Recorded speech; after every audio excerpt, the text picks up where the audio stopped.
Pues este mensaje, hermanos, como ya escuchamos, habla de desafiar para el futuro, hermanos, y es el camino que los discípulos deben de seguir.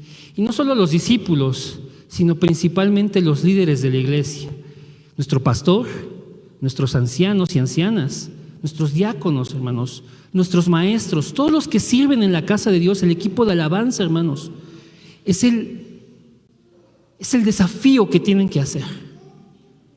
Es la corriente de la palabra que tienen que seguir, hermanos. ¿Para qué? Para conducir a la iglesia, hermanos. Bien, pues hermanos, como ya leímos esta parte, hermanos, del libro de los Hechos, vemos, hermanos, a Pablo, hermanos, yendo a Tesalónica, hermanos. ¿Dónde está Tesalónica, hermanos? Está en Grecia. ¿Sí, hermanos? Era una ciudad cosmopolita, era una ciudad que estaba conectada con el Imperio Romano, era una ciudad, hermanos, que tenía cerca a Berea, que tenía cerca a Filipos, hermanos, era una ciudad bien conectada, era una ciudad con mucha actividad. Sin embargo, en esta ciudad estaba sucediendo algo. Pablo, hermanos, llegó a esta ciudad y nos dice el pasaje que leímos, que él entró en la sinagoga por 3 días de reposo, es decir, 3 semanas. O sea, estuvo por ahí predicando por lo menos 21 días, hermanos. ¿Sí? Él acudió a la reunión, a la sinagoga, y expuso el evangelio, hermanos, en 3 diferentes ocasiones. Y entre semana, por supuesto que también lo hizo, hermanos. Pero ¿cuál era el centro de esta actividad que tenía Pablo? Vamos a leerlo, queridos hermanos, en el versículo 3. Hechos 17, 3, hermanos. Amén.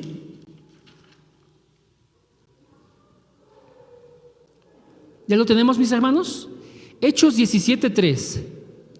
Nos dice así la palabra, que Pablo estaba declarando y exponiendo por medio de las escrituras, hermanos, que era necesario que el Cristo padeciese, ¿sí, hermanos?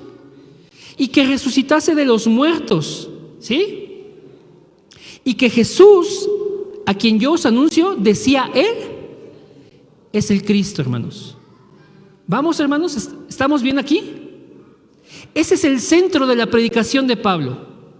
Pablo estuvo con los judíos de Tesalónica, hermanos, mostrándole en las escrituras lo que Cristo tenía que padecer, hermanos, que Él tenía que venir a este mundo, que Él tenía que ser muerto en Jerusalén, que Él tenía que padecer por los religiosos de ese tiempo, que tenía que resucitar, hermanos.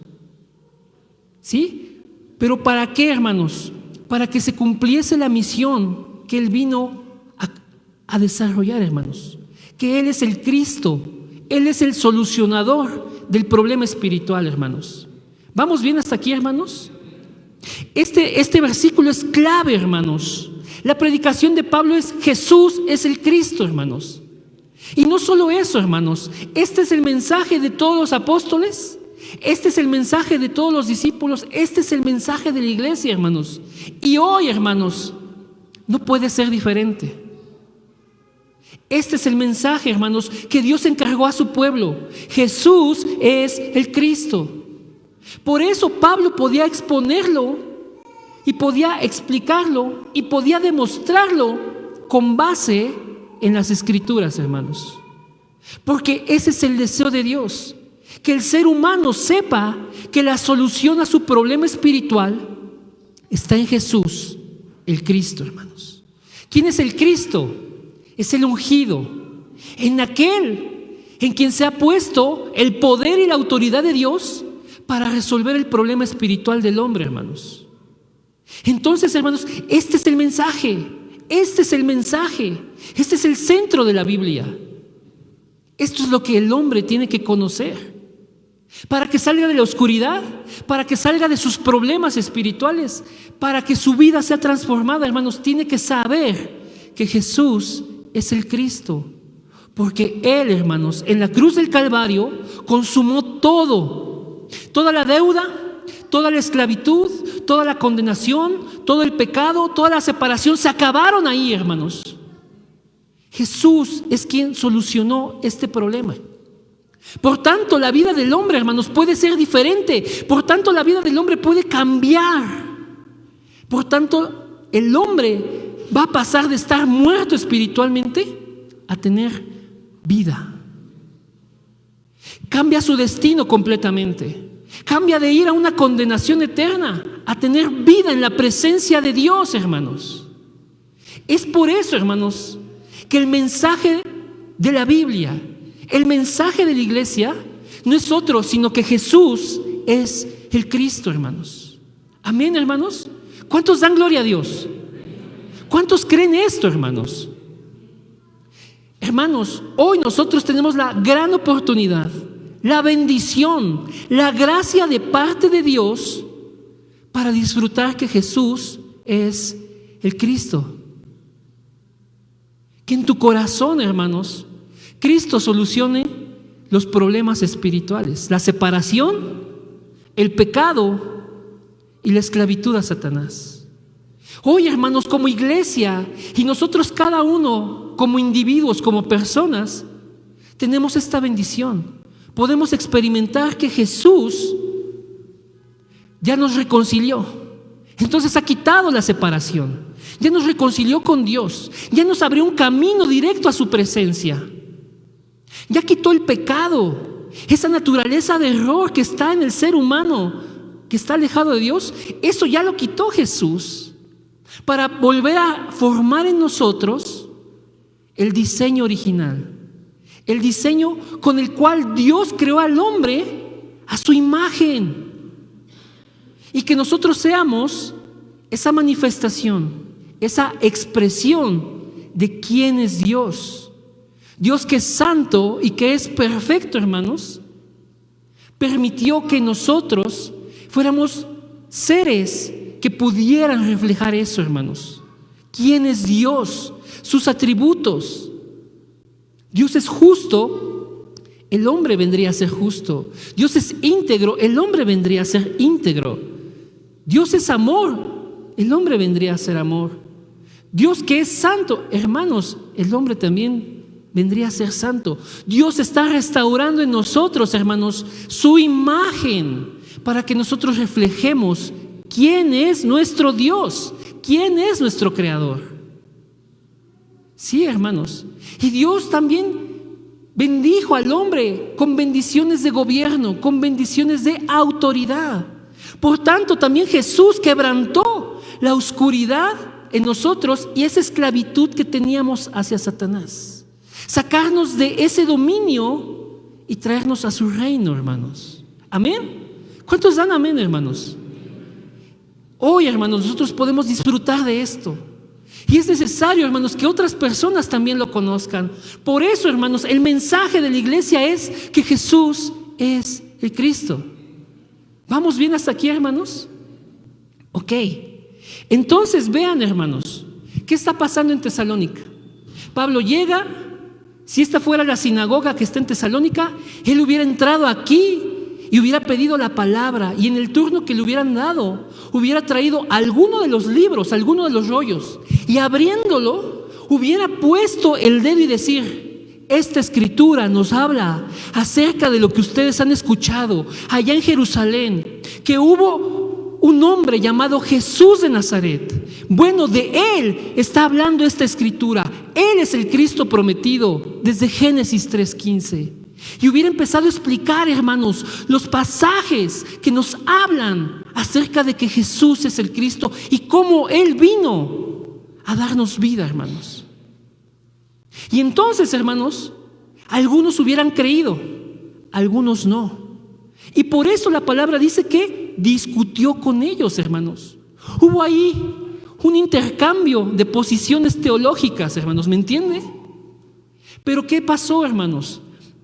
Dice, hermanos, el versículo 5, vamos a leer el versículo 5, Hechos 17:5, hermanos. Que algunos judíos que no creían, hermanos, teniendo celos, tomaron consigo a algunos algunos ociosos, hermanos. Vea cómo los describe la palabra. Eran ociosos, eran hombres malos y juntando a una turba. ¿Qué es una turba?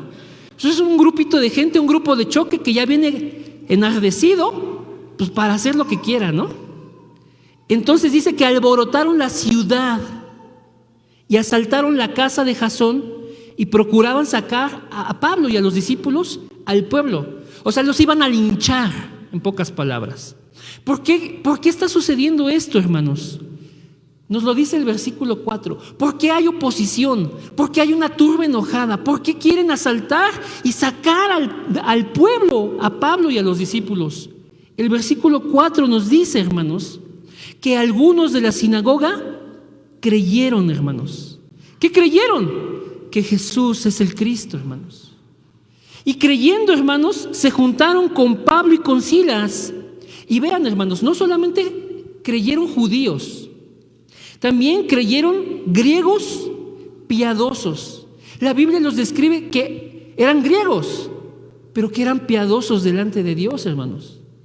¿Sí? Y no eran poquitos, dice aquí, gran número. Y también creyeron mujeres, hermanos, pero no eran cualquiera. No era cualquier mujer que andaba por ahí. Dice que eran mujeres nobles.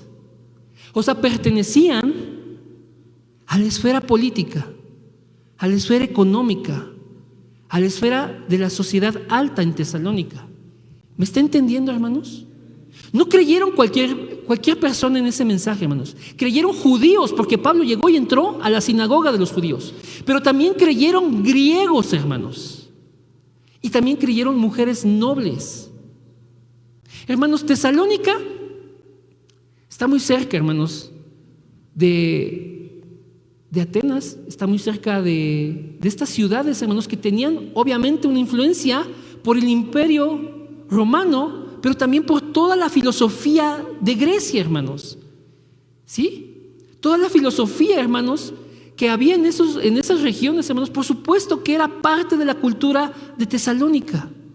Sin embargo, hermanos, el poder del evangelio, que es mayor, permitió, hermanos, que estos hombres y mujeres creyeran que Jesús es el Cristo. ¿Sí, hermanos? ¿Qué pasa hoy, hermanos? Hoy, hermanos, en el mundo, en cualquier parte del mundo, hay gente, hermanos, que está bien arriba, bien trepada, bien inmiscuida en movimientos ideológicos. ¿Sí, hermanos? Imagínense, hermanos, que este evangelio es predicado en Ciudad de México y allá, el 8 de marzo, ¿no? Con una ideología, hermanos, que está así en boga ahorita, ¿no? Se predicara el evangelio, hermanos. Bueno, por supuesto que Dios iba a permitir que gente creyera, hermanos. Pero los otros iban a ser esa turba enardecida, hermanos. Esa turba que quiere linchar, ¿no?, a los discípulos que predican que Jesús es el Cristo. Hermanos, esto no es nuevo, hermanos. ¿Sí? La gente que es perseguida hoy por causa del evangelio, hermanos, solamente está viviendo lo que desde hace muchos años la iglesia viene viviendo. Oposición, persecución, muerte incluso. Y dice aquí, hermanos, que ellos asaltaron esta turba que alborotó toda la ciudad. Llegaron a la casa de Jasón, hermanos. Pero ¿qué creen? Dios permitió que Pablo y que Silas y los discípulos no se hallaran ahí. No los encontraran, hermanos. Dios los guardó.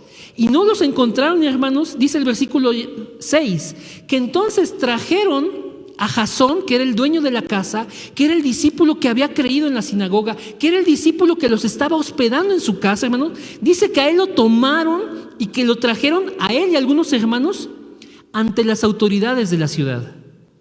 ¿Sí, hermanos? Imagínense, hermanos.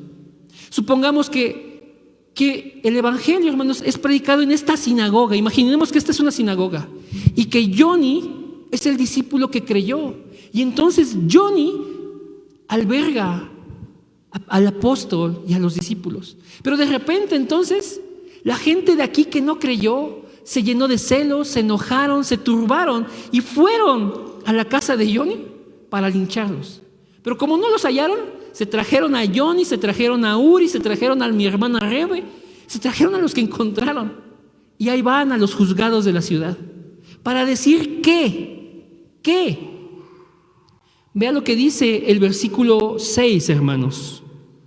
Ellos estaban gritando, porque recuerda, es una turba enardecida, está cerrada ahorita, están airados, están fuera de sí.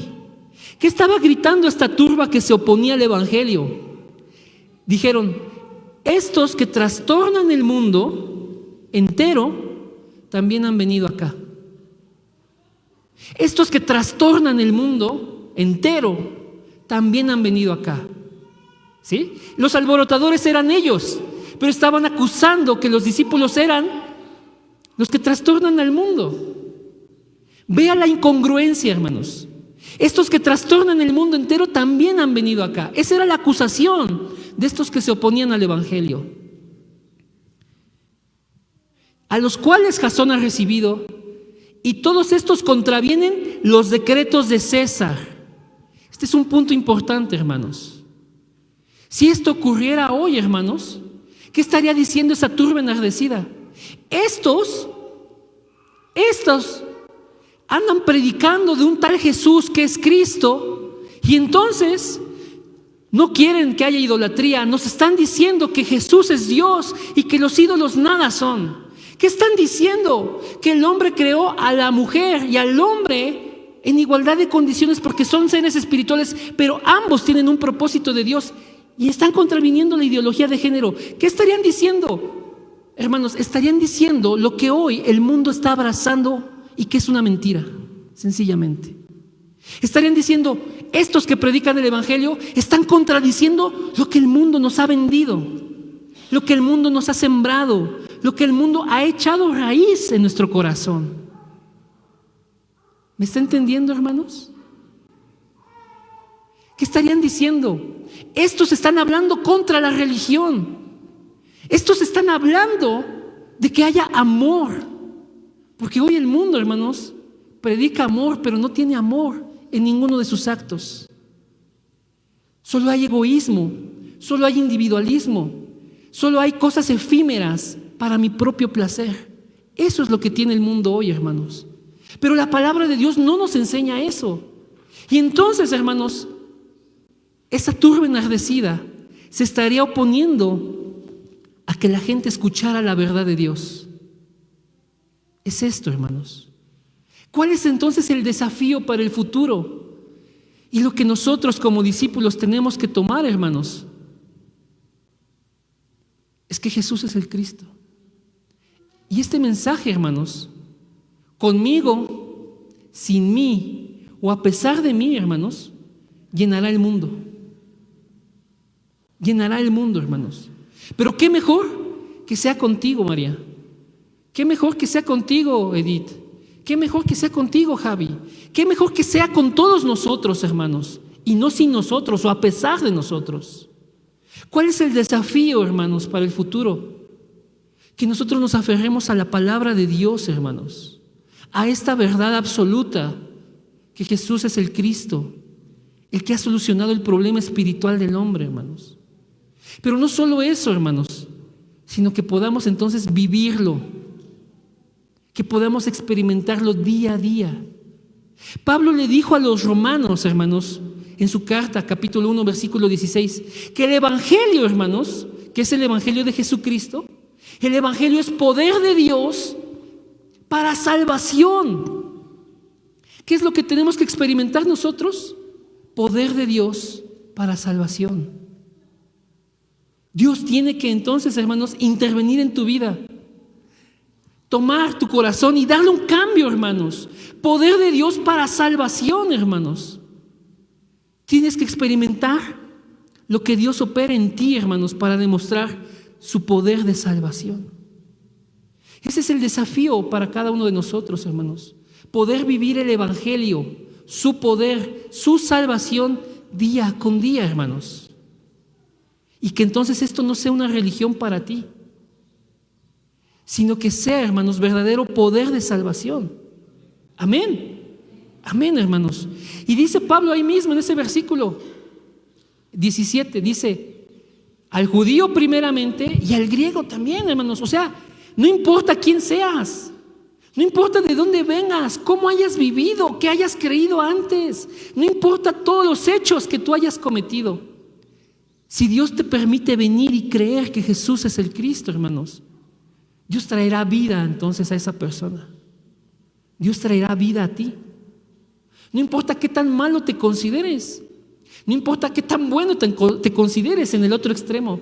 No importa, hermanos, si tú has estado en una iglesia o no. No importa de verdad si no conoces nada, pero si Dios está trayéndote y en tu corazón está despertando fe y tú crees que Jesús es el Cristo, hermanos, entonces serás salvo. Experimentarás salvación, hermanos, y todo lo que ello conlleva, que es un cambio espiritual, hermanos. Un cambio espiritual. Dios no te trajo para que sigas siendo el mismo, la misma. Dios quiere perfeccionarte, hermanos. La palabra dice que Dios, que ha comenzado la buena obra en nosotros, la culminará hasta el día de Cristo. O sea, cuando Cristo venga. Si nosotros permanecemos, si Dios no nos ha llamado a su presencia a través de la muerte, hermanos, el día que Cristo vuelva, hermanos, ese día culminará la obra que Dios está haciendo en ti. Tu carácter, tu pensamiento, tus afectos, todo, hermanos, es afectado positivamente, hermanos, es impactado positivamente por el poder del Evangelio. Personas que están en amargura, hermanos, Dios trastorna su corazón para traerles gozo, para traerles alegría, para traerles calma, felicidad y paz. Personas que están en adicciones, Dios los libera, hermanos, de esas adicciones para darles una vida plena, hermanos. Personas que están rotas por dentro, hermanos, Dios hace nuevas todas las cosas. Ese es el poder del Evangelio, ese es el poder de salvación, hermanos. Y eso es lo que nosotros tenemos que tomar día con día. Ese es el desafío, poder ser las personas que predican este Evangelio, pero que viven este Evangelio, hermanos. ¿Sí?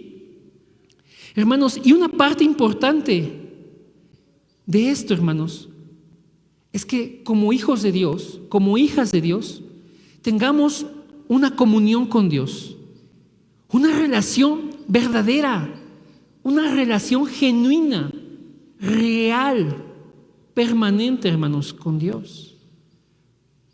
Los que están casados, los que tienen familia, hermanos, por más que quieran, no se pueden desentender de sus familias.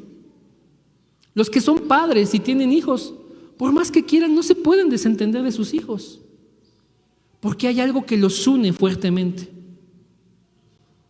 Entonces, hermanos, en este tenor, también Dios, hermanos, nunca se ha desentendido de sus hijos.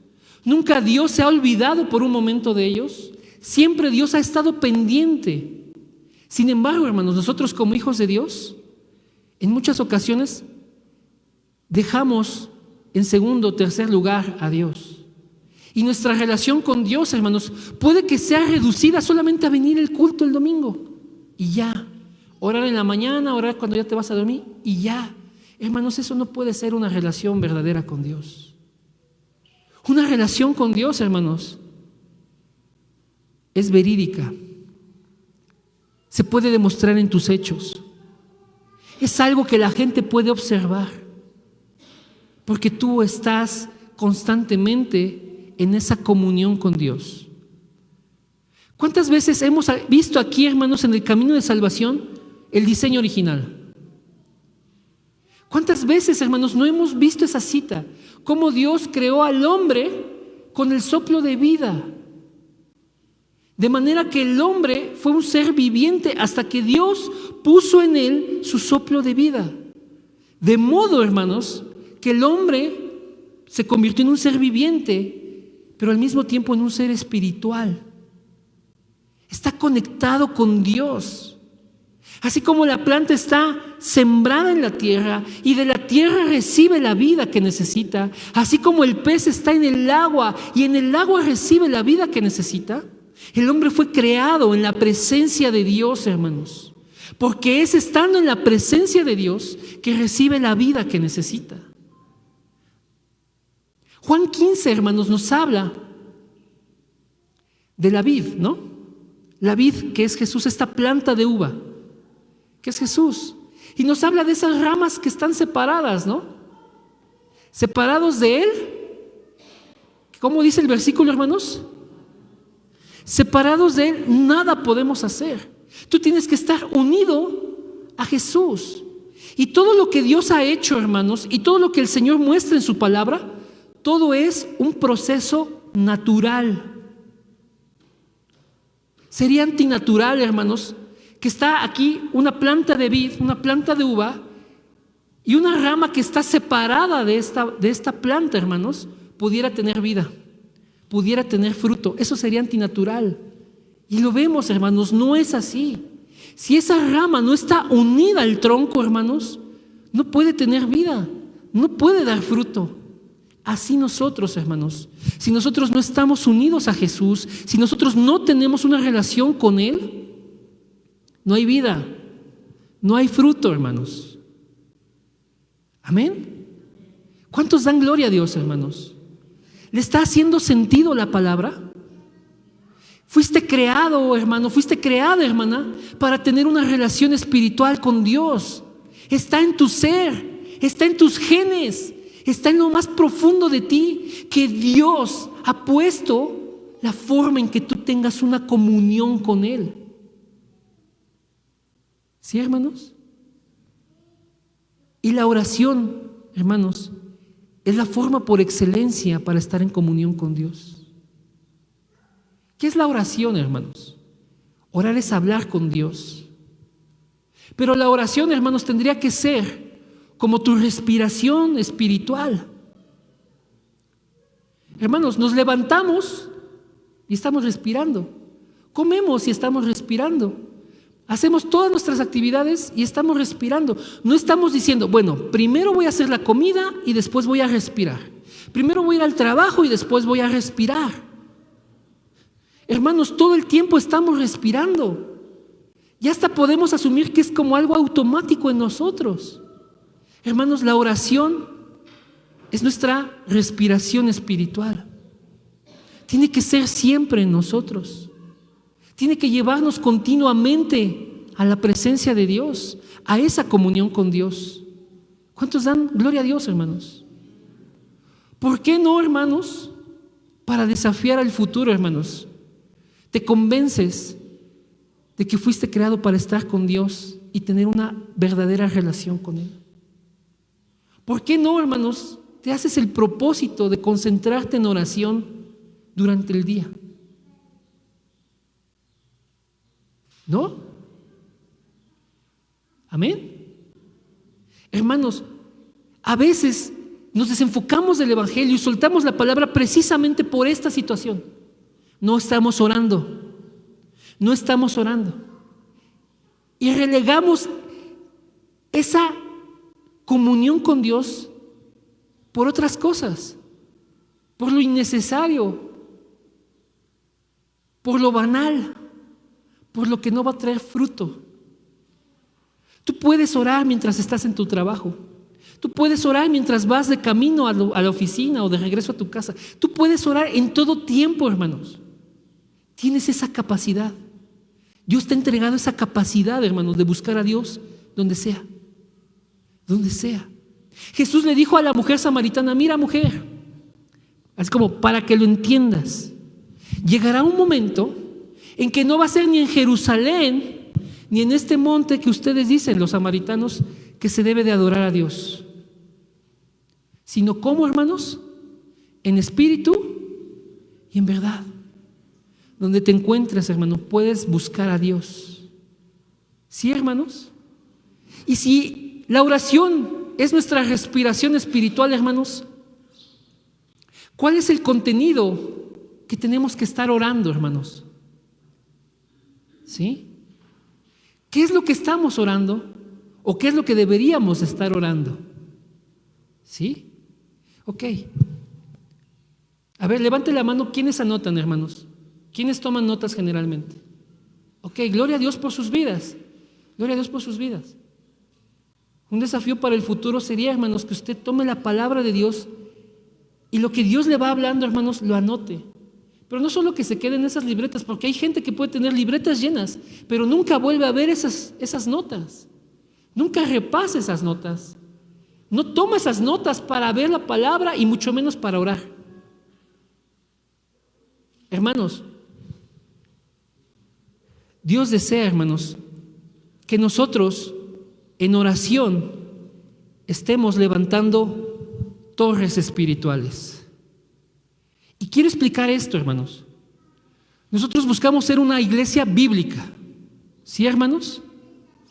Una iglesia que está apegada a la palabra de Dios y que se conduce y que se rige, hermanos, por la palabra de Dios, ¿sí? Buscamos que esta iglesia, hermanos, el centro de todo, hermanos, sea Cristo, y que la guía para nuestras vidas y para todo lo referente a la iglesia esté dado por la palabra de Dios. ¿Sí, hermanos? Ok. Entonces, hermanos, yo quiero comenzar a hablar entonces acerca de estas torres espirituales que nosotros tenemos que levantar en oración. Y quiero explicar, hermanos, para esto, para que lo podamos ir entendiendo y que de ahora en adelante lo podamos disfrutar. ¿Cómo es esto de las torres espirituales? ¿Qué son esas torres, hermanos? ¿Y por qué es importante, hermanos, levantarlas? ¿Sí? ¿Cómo vamos de tiempo, hermanos? Si alguien me indica. Okay. Bien. Ok. ¿Pueden acompañarme, por favor, al libro de Génesis? Vamos al comienzo de la palabra. Y vamos a ir, hermanos, al capítulo 11, hermanos. Para que nosotros veamos cuáles son las torres espirituales, primero tendríamos que ver cómo son estas torres. ¿Qué son, hermanos? Entonces, hermanos, vamos a ir viendo en la palabra de Dios este concepto de las torres. Para que después nosotros podamos avanzar, hermanos, en levantar esas torres por medio de la oración, necesitamos revisar qué son, de dónde vienen, para qué están puestas, por qué Dios lo incluye en la palabra, por qué el Señor quiere que nosotros las levantemos, hermanos. Porque si no, hermanos, no vamos a tener como guía. No tenemos el fundamento bíblico para hacer esto, hermanos. Y entonces necesitamos saber de dónde vienen estas torres, hermanos. Estamos en Génesis 11, hermanos. ¿Cuántos han leído esta historia? La Torre de Babel. Amén. Vean, dice la palabra de Dios así, hermanos. Tenía entonces toda la tierra una sola lengua y unas mismas palabras.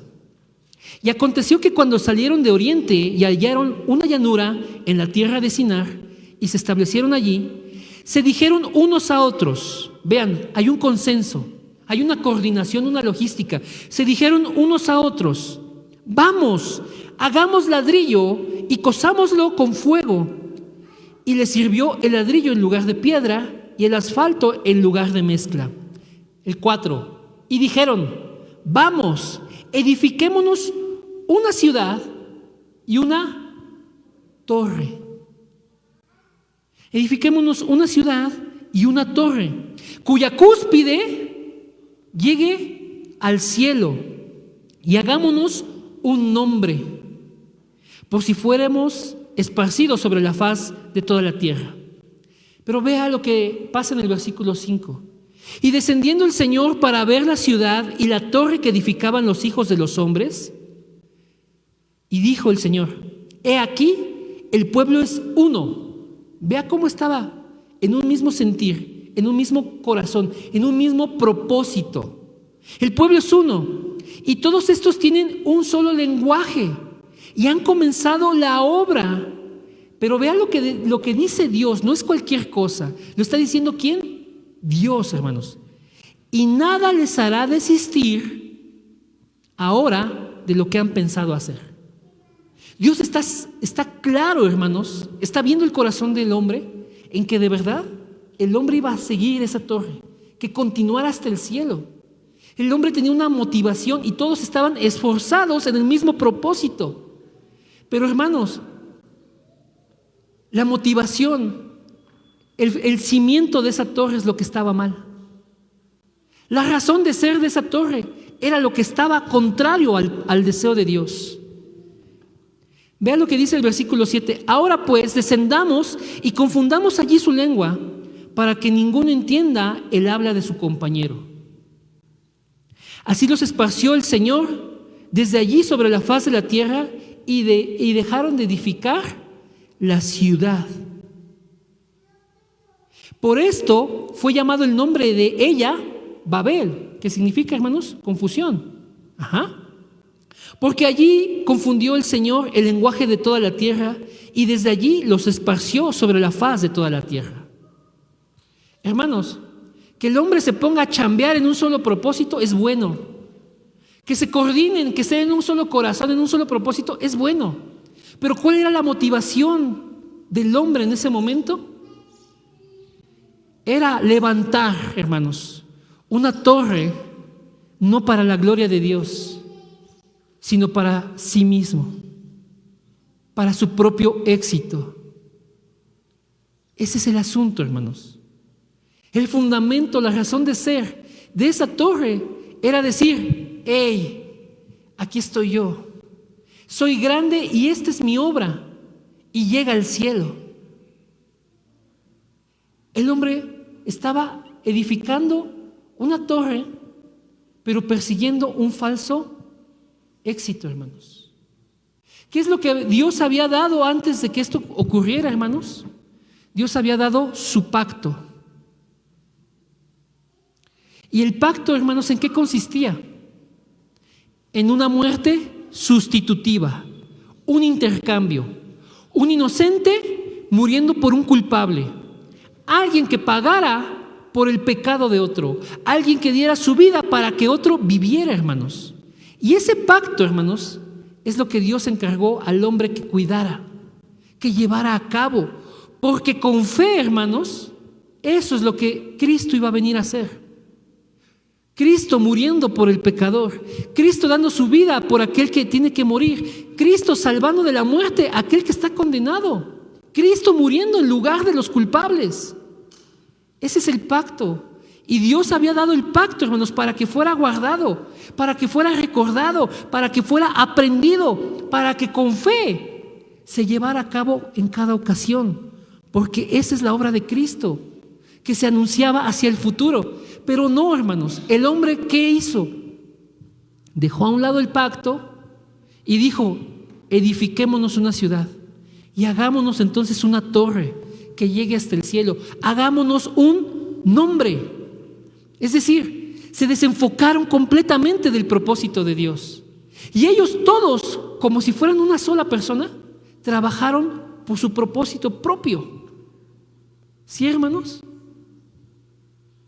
Entonces vea, hermanos, Dios desciende de ese lugar, confunde el lenguaje y esa obra para. Porque Dios no quiere ver al hombre persiguiendo un falso éxito. ¿Cuál es el éxito para Dios, hermanos? Dios ha establecido que el verdadero éxito del hombre está en que el hombre conozca a Dios, hermanos. ¿Dónde lo puede ver esto? Jeremías 9, 23 y 24. Ahí está el verdadero éxito.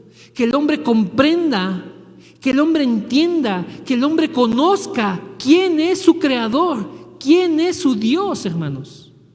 Ese es el verdadero éxito. Y entonces, hermanos, vea esto. El hombre, hermanos, entonces levanta, como esta torre de Babel, muchas torres en su vida. ¿Sí? Torres a veces de idolatría, porque el hombre idolatra muchas cosas. Torres, hermanos, de vanidad, porque el hombre está metido en su corazón y en su mente en cosas vanas. Torres, hermanos, que no son para la gloria de Dios. Torres, hermanos, que están robándole bendición de estar con Dios, de tener una comunión con Dios.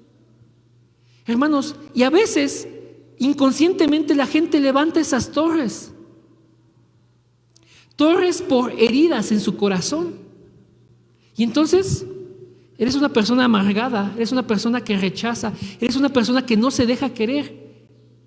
Y eso es apenas la punta del iceberg. Hacia adentro de tu corazón hay un montón de cosas. ¿Por qué? Porque en tu corazón, sin saberlo o no, de manera consciente o no, has levantado torres. Pero todas esas torres incorrectas, hermanos, tienen que ser derribadas por el Evangelio. ¿Me entienden, hermanos? Y entonces que se levanten en nosotros torres que van conforme al propósito de Dios. Torres, hermanos, que le den la gloria a Él y que nos conduzcan a Él, hermanos. ¿Sí? A ver, ¿cuál es el propósito, hermanos, de que nosotros edifiquemos una torre? Es que nosotros estemos en comunión con Dios. ¿Qué es una torre, hermanos? Una torre es una edificación, hermanos, que supera este plano y se eleva. ¿Sí, hermanos? Y tiene muchas funciones una torre. Y las torres, hermanos, en el tiempo bíblico eran edificaciones de lo más necesarias y de lo más útiles, hermanos, para la vida del hombre. ¿Cuál es la idea de Dios, hermanos? De que nosotros edifiquemos torres o de que estemos en alto, porque ese es el propósito de una torre: estar en alto, estar arriba, estar por encima de esto que está aquí, a nivel de la tierra. Estar en alto, hermanos. ¿Cuál es el propósito? ¿Cuál es la idea y la teología que Dios expone, hermanos, en su palabra? Es que haya una comunión entre Dios y el hombre. Que la torre, que es el lugar alto, que también está en la cumbre, hermanos, sea ese lugar donde converge, hermano, lo divino y lo humano. Sea ese lugar de comunión, de encuentro entre Dios y los hombres, hermanos. Le voy a decir algo. Los eruditos dicen, hermanos, que el jardín del Edén, era en un lugar alto. ¿Dónde podemos ver otros ejemplos de esto, hermanos? El arca de Noé, hermanos, ¿dónde quedó? Quedó en un lugar alto, hermanos, también. ¿Dónde fue a sacrificar Abraham a Isaac? En un monte alto también. ¿Sí, hermanos? ¿Dónde llamó Dios a Moisés para darle la ley, darle las tablas? En un lugar alto, en un monte. ¿Dónde llamó Dios a Elías? En un lugar alto. ¿A dónde fue el Señor Jesús a morir? ¿Al monte qué? Al monte Calvario, un lugar alto. Hermanos, la misma ciudad de Jerusalén está en un lugar alto. Ese es el monte de Dios que habla la palabra. Ese es Sión. Hermanos, todo esto, hermanos, no es de gratis en la palabra. Dios quiere, hermanos, una comunión entre Dios y el hombre.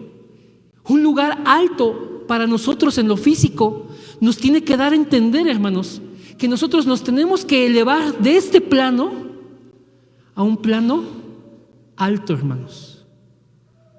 Por eso, hermanos, la necesidad de levantar torres, hermanos. ¿Sí está entendiendo la palabra, hermanos? ¿Está tomando sentido la palabra? Vea, hermanos, Jesús, ¿dónde dio las bienaventuranzas? En un monte. Y ese sermón se conoce como el sermón del monte. ¿Dónde Jesús dio las señales antes del fin? En el monte del Olivar, otra vez un lugar alto. ¿Dónde Jesús fue crucificado? En el monte Calvario, o monte de la Calavera, o Gólgota, un lugar alto. ¿Dónde se llevó a sus discípulos a entrenar? En el monte de los Olivos, otra vez, un lugar alto. ¿Dónde se transfiguró? En el monte Tabor, un lugar alto. ¿Dónde fueron los discípulos a orar después de que Jesús resucitó? En el aposento alto. ¿Sí entienden, hermanos? Dios quiere, hermanos, que tengamos una comunión con Él, pero implica que dejes esto para subir, hermanos, para estar en un lugar alto. De ahí la necesidad de levantar entonces torres. ¿Y para qué servían las torres en el tiempo bíblico, hermanos? Para protección. Era fundamental, hermanos, esa función. Las torres eran edificaciones para protección de la ciudad, de la región. Eran lugares donde desde lo alto veía si había un peligro. Amén, gloria al Señor. Tenías entonces, hermanos, la oportunidad de visualizar todo, porque estabas en alto. Y podías entonces comunicar si había alguna situación. Y era un lugar de vigía, ¿no? De estar velando, de estar vigilando. Y si había un peligro, y había un problema, y había una batalla, hermanos, desde la torre peleabas. ¿Sí se entiende esto, hermanos? Pero la torre también, hermanos, era un lugar para almacenar cosas. Era un lugar incluso para resguardar la vida de las personas. Una torre tiene muchas funciones, hermanos. Y el deseo de Dios, hermanos, es que nosotros entonces tengamos una relación con Él, hermanos, dejando las cosas de esta tierra para elevarnos a un lugar donde podemos tener esa plenitud, hermanos. Y hermanos, efectivamente, como nos dice nuestro hermano Javier, Cristo es esa torre. Y hay muchas torres en la palabra de Dios, hermanos. Y mire, déjenme darle tan solo, no sé cómo vamos de tiempo, hermanos. Déjenme darle 2, 3 ejemplitos, hermanos. Un segundito, exactamente, hermanos, un segundito. Miren, vean lo que dice el Salmo 61, 3. Porque tú has sido mi refugio y torre fuerte delante del enemigo. Ese es el Señor, tu refugio ante tu enemigo. Y para que lo entendamos, es como si tú estuvieras resguardado dentro de una torre, hermanos. Las torres eran los lugares más fortificados de una muralla, de una ciudad. Entonces tú puedes estar seguro, hermanos, de que estás a salvo si tú estás en Cristo, hermanos, porque Él es tu refugio ante tu enemigo. Amén. Como nos dice, ya nos dio en esa lectura, Proverbios 18:10, torre fuerte es el nombre del Señor, a Él correrá el justo. ¿Para qué? Para resguardarse, hermanos. Y será levantado. ¿Cómo dice? Y será levantado. Amén. Cuando tú invocas el nombre del Señor, no está sucediendo cualquier cosa. Dios está manifestando cuando tú invocas el nombre del Señor. Entonces tú acudes a Él e invocas su nombre, hermanos. ¿Para qué? Para ser ayudado, para ser levantado. Amén, hermanos. Vean, el mismo Señor Jesús, hermanos, habló de torres. El Señor dijo en Lucas 14, hermanos, del 28 al 30. Porque ¿quién de vosotros, queriendo edificar una torre, no se sienta primero y calcula los gastos, a ver si tiene lo que necesita para acabarla? No sea que después que haya puesto el cimiento y no pueda acabarla, todos los que lo vean comiencen a hacer burla de él, diciendo: este hombre comenzó a edificar y no pudo acabar. Hermanos, ¿por qué Jesús no tomó otro ejemplo, hermanos? ¿Por qué no dijo una casa, una barda? No, hermanos. Dios ha incluido esta enseñanza desde siempre. Torres, hermanos. Porque Jesús habla de aquellos, hermanos, que necesitan edificar una torre, pero calcular bien sus gastos para que sí la culminen, la concluyan y no se quede ahí inconclusa y seamos burla de otros. Hermanos, este pasaje, hermanos, está en un contexto, hermanos, donde Jesús está hablando de aquellos que piensan seguirle. Esta enseñanza, hermanos, no es para el mundo, no es para un incrédulo. Esto que Jesús está diciendo, se lo está hablando a sus discípulos. Le está diciendo: hermana Yas, ¿tú piensas seguirme? Tú tienes entonces que edificar una torre. Y tienes que calcular que tienes todo lo necesario para hacerla. No sea que no la vayas a acabar. ¿Sí me está entendiendo? Le está diciendo: Lupita, ¿tú quieres seguirme? Entonces tú tienes que edificar una torre. Tú tienes que ver que verdaderamente lo que vas a hacer, lo hagas, lo concluyas, para que no seas avergonzada. ¿Dónde más el Señor Jesús habla de torres? Hay una parábola, hermanos, que es la parábola de los labradores malvados. Y vean lo que dice el Señor. Ahorita voy a explicar el contexto. Esto está en Marcos, hermanos, capítulo 12. Dice el versículo 1: entonces Jesús comenzó a decirles por parábolas. Esto es una parábola. Un hombre plantó una viña y la cercó con vallado. Y cavó un lagar, porque las viñas son para tener uvas, ¿no? Para hacer vino, entonces es necesario un lagar. Pero además del lagar, edificó una torre. ¿Sí? Edificó una torre. Y arrendó a unos hombres y se fue lejos. Lo que nos dice esta parábola, hermanos, es que Dios se juntó para sí un pueblo. Esa es la viña de la que está hablando. La resguardó, hermanos, con vallado. Es decir, alrededor de esa viña, de ese terreno, de ese plantío, Él puso murallas para el cuidado de esa viña, para el cuidado de ese pueblo. Y cavó un lagar. Hermanos, ¿qué es eso del lagar?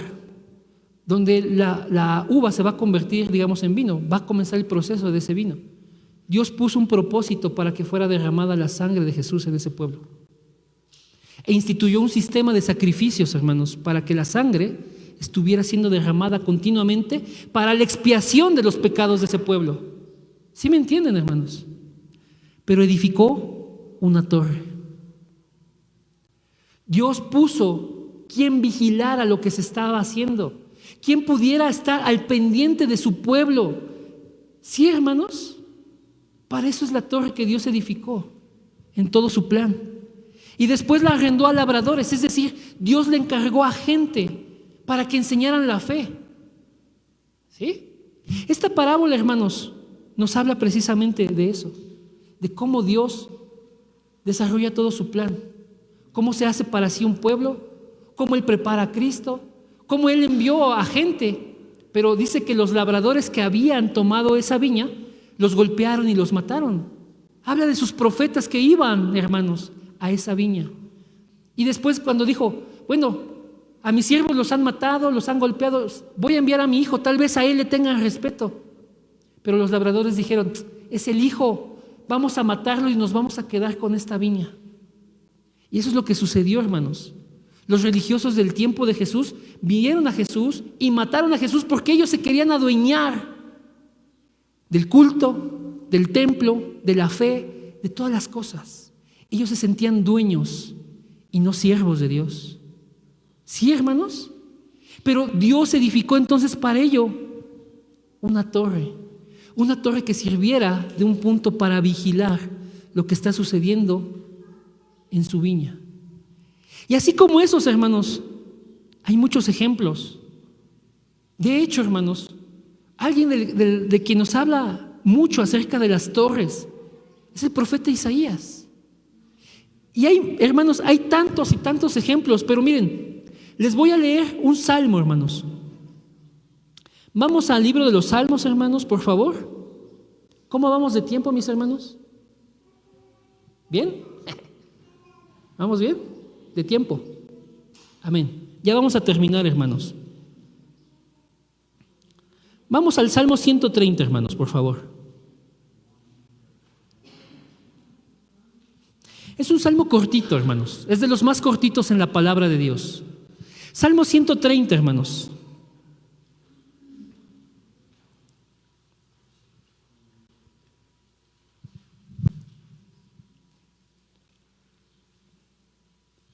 Amén.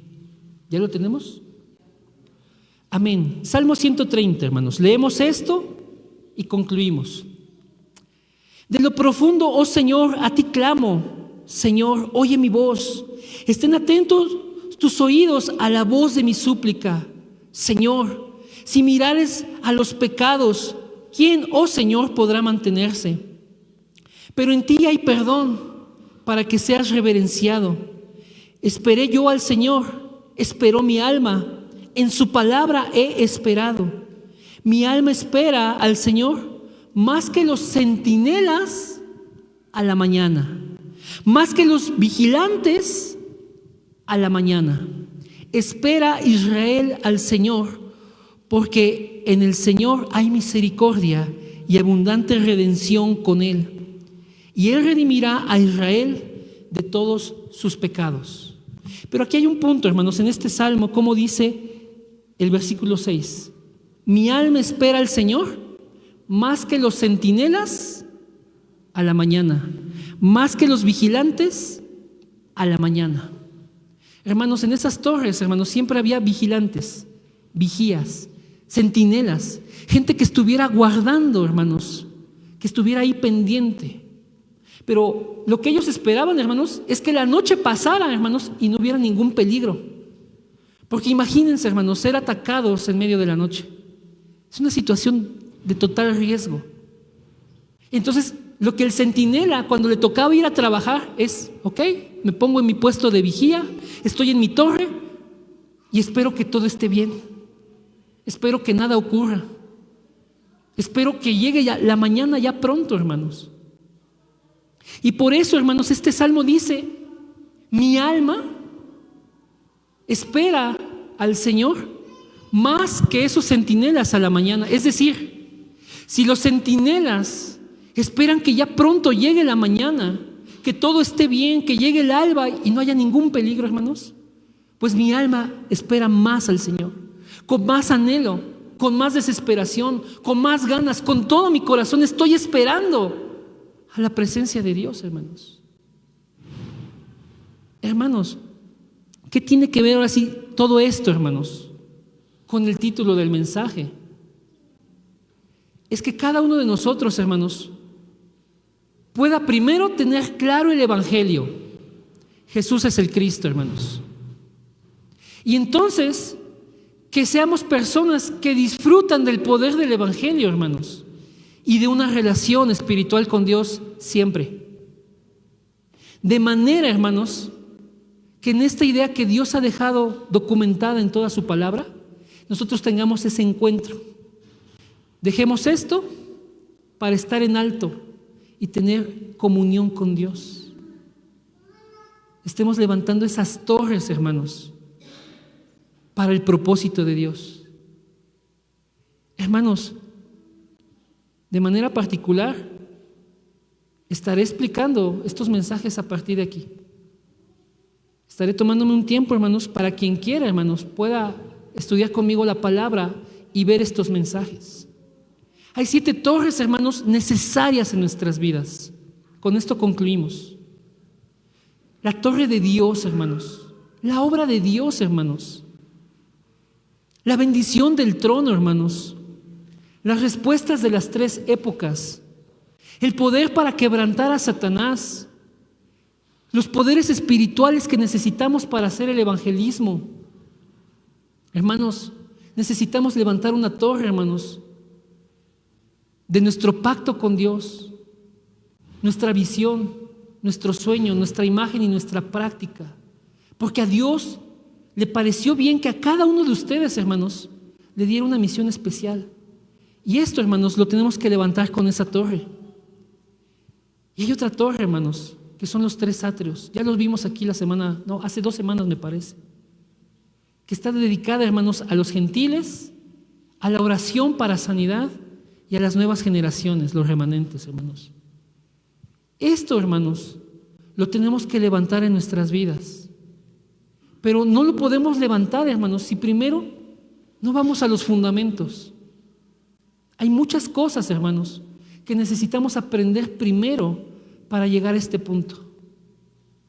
Y aunque nosotros estamos en la corriente de la palabra de Dios y estamos caminando, hermanos, en los mensajes de la palabra que están desde Corea, hermanos, necesitamos, por necesario, hermanos, ver esto primero. Porque, hermanos, como yo les dije hace un rato, en el Señor todo es un proceso natural. Y no podemos correr, hermanos, sin antes gatear, sin antes caminar. Y necesitamos ver primero, hermanos, cómo Dios de verdad ha puesto estas torres en la palabra para que cada uno de nosotros las pueda tomar, las pueda levantar. Ese es el desafío, hermanos, para el futuro. Y esa es la corriente, hermanos. Ese es el deseo de Dios para los líderes de la iglesia, que puedan guiar al pueblo en estas 7 torres, hermanos. Porque además, hermanos, el tiempo de Dios es muy específico y hay 7 horarios, 7 itinerarios, hermanos, que tienen que ocurrir en nuestras vidas. Y tiene que haber 7 señales, hermanos, 7 guías que tenemos que tomar también, hermanos. Hermanos, esto pareciera que es como mucha teoría, pero con la palabra de Dios, hermanos, vamos a poder discernir que ahí estaban, solo que no las habíamos visto, hermanos. Que ahí están y que es sencillo tomarlas, hermanos. Pero paso a paso, hermanos. Todo en la palabra de Dios, lo que el libro de los Hechos nos demuestra y las cartas nos demuestran, es que la iglesia, hermanos, fue recibiendo las respuestas que necesitaba. ¿Sí? Primero estuvieron en el aposento alto. Después predicaban en las casas y en el templo. Después, hermanos, se hicieron congregaciones. Después se levantó Antioquía. Después hubo viajes misioneros. Todo, hermanos, fue una respuesta natural. Nosotros no podemos forzar las respuestas de Dios en esta congregación. Todo tiene que ser natural, hermanos. Pero si Dios ya ha abierto este horario para nosotros, vamos a meternos a este horario, hermanos. Pero todo que sea natural, con la guía del Espíritu Santo. Amén, hermanos. Entonces vamos a orar, hermanos. Vamos a orar. Es necesario, hermanos, que nosotros seamos como Pablo, que predican que Jesús es el Cristo, aún en ciudades idólatras, aún en ciudades influenciadas por la filosofía, que a pesar de que hay turbas y oposición contra el Evangelio, hermanos, nosotros seamos esas personas, hermanos, que desafían con el Evangelio el estado espiritual de esas regiones. Para ello, hermanos, entonces tengamos una relación verdadera con el Señor. Dios quiere, hermanos, que nosotros podamos vencer en el Evangelio cada situación y cada crisis. Dios puso a su iglesia, hermanos, para vencer, para triunfar, porque fue comprada con la sangre del que ya venció. ¿Sí, hermanos? Dios no nos ha dado un espíritu de cobardía, sino de poder, de amor y de dominio propio, hermanos. Dios nos ha traído aquí, hermanos, para verdaderamente cumplir su propósito. Vamos a orar, hermanos. Amado Señor, en esta hora, Padre, te agradecemos por cada uno de nosotros, Señor, por las vidas de mis hermanas y hermanos. Queremos, Señor, que tú nos permitas, por tu gracia, disfrutar del poder de tu Evangelio, que Jesús es Cristo, y entonces Él ha resuelto todo el problema espiritual del hombre. Ya no estamos separados, ya no estamos en condenación, ya no estamos bajo esclavitud, sino que ahora nosotros recibimos vida eterna, libertad y victoria por lo que Jesús hizo en la cruz por nosotros. Y en esta salvación tan grande, Señor, queremos, Padre, ponernos a tu servicio para llevar este Evangelio a todos los lugares que tú nos permitas, hasta lo último de la tierra, Señor. En cada campo, en cada actividad, en cada cosa que nosotros hacemos, queremos vivir para tu gloria, Señor. Permítenos que con tu Evangelio, con el poder de tu Espíritu y la guía de tu palabra, Señor, nosotros podamos desafiar hacia el futuro. Y entonces, Señor, ser esas personas que tú has traído para establecer tu reino. Obra a través de nuestras vidas para establecer tu reino en cada región, en cada ciudad, en cada campo, y la gente sea salvada de su problema espiritual, porque conocerá entonces que Jesús es el Cristo. Permite, Señor, que podamos obtener las respuestas que tú quieres darnos, pero en tu tiempo y bajo tu guía, tu voluntad. Ayúdanos, Señor, a tomar tu palabra y no extraviarnos, y a entender, Señor, que tú tienes un propósito, y ese propósito es que nosotros estemos de continuo en relación contigo, contigo en comunión, contigo, Señor, orando, contigo concentrándonos, Señor. Permite, Señor, que nuestras vidas estén de continuo, Señor, en tu presencia. Lo oramos, Padre, en el precioso nombre de Jesucristo. Amén y amén. Muchas bendiciones, mis hermanos.